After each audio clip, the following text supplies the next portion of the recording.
Spoken English lesson 21.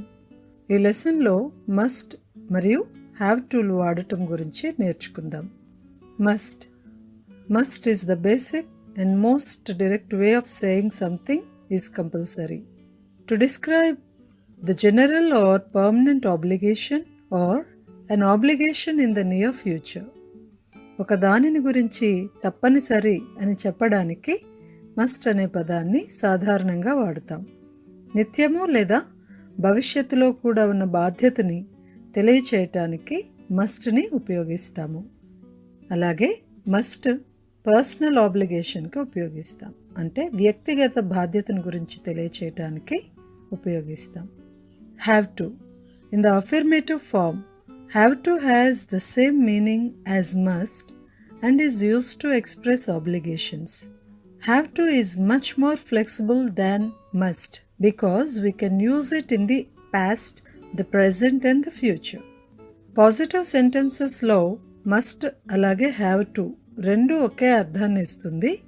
అయితే must వాడినప్పుడు బాధ్యతను తెలియజేస్తే have to must కంటే ఫ్లెక్సిబుల్గా ఉపయోగించవచ్చు.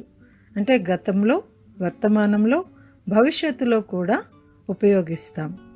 మస్ట్ని అన్ని సబ్జెక్ట్స్ అంటే I, we, you, they, he, she, it వీటికి ఉపయోగిస్తాం. హ్యావ్ టుని ఐ, వి, యు, దే అనే సబ్జెక్ట్స్కి వాడతాం. హీ, షీ, ఇట్ అనే సబ్జెక్ట్స్కి హ్యాస్ టు ఉపయోగిస్తాం. మస్ట్, హ్యావ్ టు, హ్యాస్ టులను వాడినప్పుడు వాక్యాలు లీ అనే అక్షరంతో ముగుస్తాయి. ఇప్పుడు కొన్ని ఎగ్జాంపుల్స్ చూద్దాం. First one, when you drive you must wear a seat belt. నీవు కార్ నడిపేటప్పుడు సీట్ బెల్ట్ ధరించాలి. She must study harder if she wants to pass the exam. ఆమె ఎగ్జామ్ పాస్ అవ్వడానికి కష్టపడి చదవాలి. These pants don't fit me anymore, I must lose wait.